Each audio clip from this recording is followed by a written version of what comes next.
Yeah, Why you always trying to one up me, bro? me? I thought you was the number one son.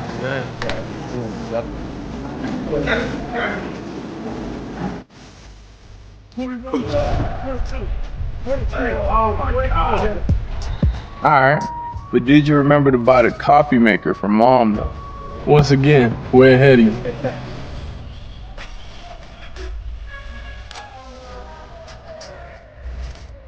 Yeah, but I found a better deal.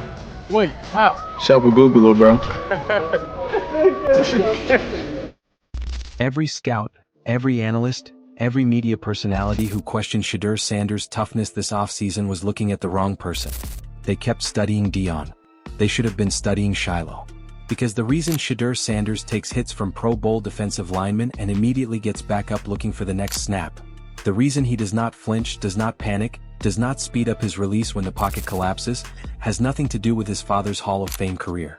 It has everything to do with years of getting absolutely worked by his older brother in the backyard before anyone was watching. But before we break down exactly how Shilo Sanders accidentally built one of the most pressure-resistant quarterbacks in NFL history, you need to know three things first. First, Shilo was not gentle. Not even close.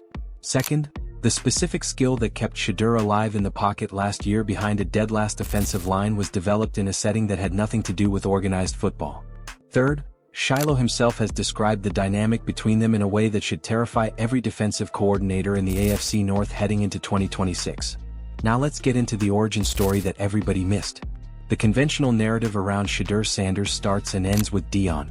And look, Deion deserves enormous credit. The financial philosophy, the media savvy, the standard of preparation, the refusal to accept less than excellence, all of that came from Deion. We are not dismissing any of it. But here is the thing about fathers and sons in elite athletic households. The father sets the standard. The brother enforces it. Deion could tell Shedeur what a pass rusher would look like coming off the edge. Shilo could show him. And Shilo did, over and over and over again for years on fields and driveways and backyards where there were no referees, no whistles, and nobody stopping the play when things got uncomfortable. Think about what that actually means for quarterback development. Every quarterback at every level of football has the same problem in practice. The simulated pass rush is always less intense than the real thing. You put a defender on a string, tell him to go half speed, and run your reads against a controlled environment. It builds timing. It builds system knowledge. But it does not build the one thing you cannot teach in a controlled environment: the ability to stand in the pocket, feel real pressure coming from multiple directions at real speed, and still make an accurate decision. That is what scouts pay millions of dollars to project in draft prospects. That is what Shedeur got for free in the Sanders household. Because Shilo Sanders did not do half speed. Shilo's entire football identity, built through his years as a safety at Florida State and Colorado, is built around closing speed, physical aggression, and the kind of communication-cutting pursuit that makes quarterbacks feel like there is no safe place to throw. He brought that identity home. And Shedeur was the one who had to figure out how to operate against it. And here is the part that no analyst covering the draft process correctly. Going through criticism, that's gonna happen the more you level up. So getting used to it now is not bad. Get used to not caring about what people say and just doing what you gotta do every day. It's not bad to work on now in college. Before you get to the next level, a lot of people don't know how to deal with it. So, I mean, we know how to deal with it. We can give people advice. I'm like, bro, don't care about that stuff. Just keep working. You know, show what you can do on the field. That's what really matters. So, it's cool being in this environment where there's a lot of media, but media is just, they're filming us and we're doing what we're doing. So you just gotta keep that the main thing. It's a lot of people that came to this program, they seen the exposure and they seen everything coming to this program. Then when they're here, now they're like, oh wow, like this is real, you know, like any regular stuff that we go and just in practice or do anything, it's viral, or it's something that we don't really think too much of. When scouts watched Shedeur at Colorado and graded his pocket presence, they were measuring the output of a process they never got to observe. They saw a quarterback who operated with unusual calm under pressure, who did not collapse against a collapsing pocket, who consistently hit the back shoulder of his target even when the defensive line was already in his face. And they called it natural. They called it composure. They called it DNA. It was not DNA. It was repetition. Brutal, unscripted, unrefereed repetition against someone who was bigger, faster, and had no incentive to ease up. Here is what Shilo's defensive profile actually looks like and why it matters so specifically for what it produced in Shedeur. As a safety, Shilo's game is predicated on reading the quarterback's eyes and reacting before the throw is made. He is trained to locate the release point, time his arrival, and make every throw as uncomfortable as possible for the person holding the football. Against a younger brother learning to throw, that is not a game. That is an educational program in disguise, one with no breaks, no participation trophies, and no coach blowing a whistle to reset the drill. Shedeur had to learn to throw without telegraphing. He had to learn to feel defensive pressure in his peripheral vision rather than waiting until it arrived in his face. He had to learn that committing to a target before the window fully opened was the difference between completing the throw and taking a hit. All of those skills are things NFL quarterbacks spend years developing in professional environments with million-dollar film systems and specialized coaching staffs.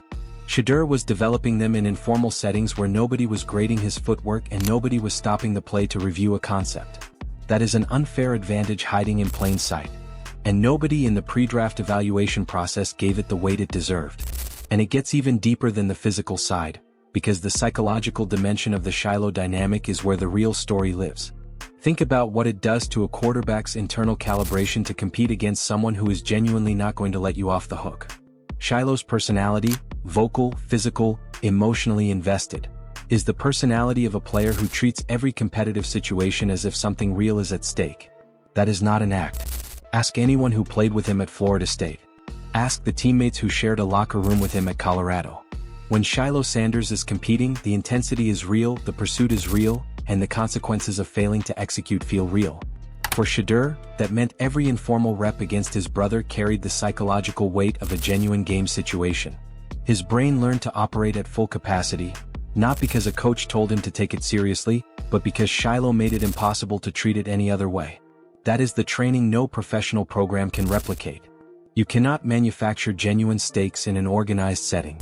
You cannot hire someone to bring real competitive intensity into a childhood driveway. The Sanders household generated it naturally, through two brothers who were both wired to compete at the highest level and neither of whom was willing to back down. Now let's talk about what happened when they took that dynamic out of the backyard and into the collegiate ranks, because the chip on the shoulder element of the Shilo-Shedeur relationship did not stop at informal childhood reps. It scaled. When Deion Sanders took the head coaching job at Jackson State, both Shilo and Shedeur were with him. And then when Deion moved to Colorado, both brothers followed. What that means in practice is that Shedeur spent his entire collegiate career not just competing on the field, but competing every single day in practice, in film sessions, in weight room culture, with a brother who was on the defensive side of the ball and who had zero intention of losing any individual battle, regardless of whether it showed up on the stat sheet. Shilo was not just a training partner. He was a measuring stick, a daily calibration tool. Every time Shedeur executed a perfect route to target sequence against the Colorado defense in practice, there was a real chance Shilo had something to say about it in the defensive meeting that afternoon. Every time Shilo made a play in practice that disrupted the offense, there was a real chance Shedeur was sitting across the dinner table from him that night absorbing the feedback. That dynamic, the constant interpersonal accountability that lives outside the boundaries of the structured coaching relationship, is the rarest thing in football. And it is the thing that most prospects in Shedeur's draft class simply did not have access to in the same form. They had coaches. They had teammates. They had competitive environments organized by institutions. Shedeur had all of that, plus a brother who made it personal every single day. And here is where the chip on the shoulder argument becomes most important. Both Shilo and Shedeur went into the 2025 NFL draft carrying the weight of being Deion Sanders' sons. Carrying the weight of the anonymous criticism. Carrying the weight of a media ecosystem that had decided to use their famous father as a reason to dismiss their individual accomplishments rather than credit them. That shared burden of being publicly underestimated, and the private knowledge that the assessment was wrong, is a bonding agent that goes beyond brotherhood. It is a motivational infrastructure. When the anonymous sources in Cleveland were leaking negative narratives about Shedeur's preparation habits and film study, he was not processing that alone. He had a brother who had gone through his own version of the same thing and who understood exactly what was happening and exactly why it was unfair. You cannot buy that kind of psychological support structure. It is either present or it is not. And in Shedeur's case, it was built into the fabric of his family. The person who had pushed him hardest on the field was also the person standing next to him when the institution tried to push back.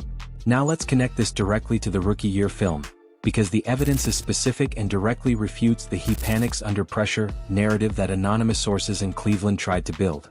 In the games where Shedeur won, against Aaron Rodgers' Jets and Joe Burrow's Bengals, the common denominator was not elite protection.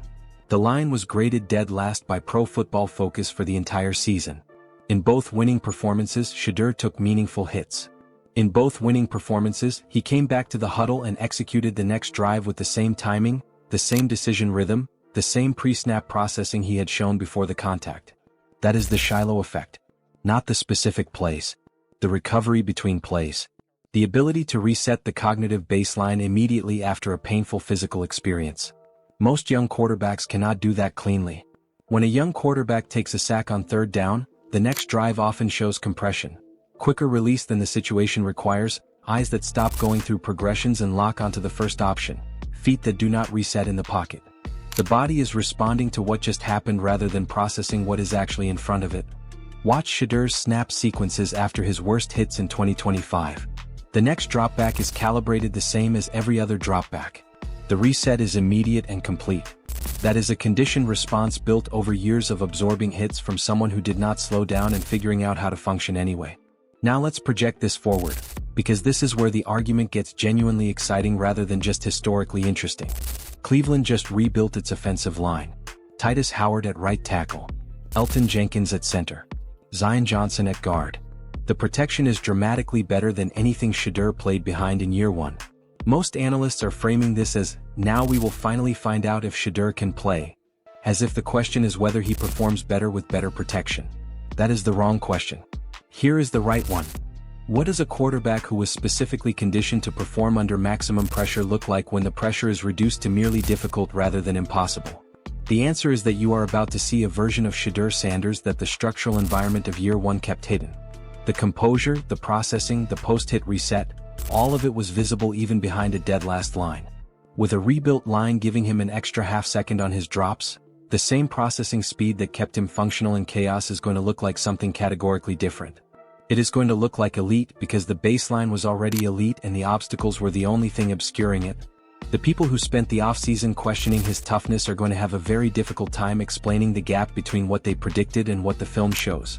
Shilo Sanders did not mean to build the most pressure-resistant quarterback in the 2025 draft class. He was just being Shilo. But the product of that dynamic is a player who enters year two carrying a toughness that was not handed to him by his father's legacy, not developed in an organized program, but forged in the only place where competitive intensity cannot be manufactured or controlled. The family backyard. Against someone who never went easy on him. Because that is what brothers do. I am going on record right now. Shedeur Sanders posts the most statistically efficient season of any second-year quarterback in the AFC in 2026. Not despite the pressure he faced in year one. Because of it. The Shilo training was not a nice origin story detail. It was the most important developmental experience of his football life, and it is about to pay out in full. Drop a comment. Who made Shedeur the quarterback he is? Deion Sanders, Shilo's aggression, or Shedeur's own obsession with the work? I want the real answer, not the polite one. If you want to be here when year two proves this argument right, hit that subscribe button right now. This is Gridiron Insights, and we will see you in the next one, when the proof is on the field.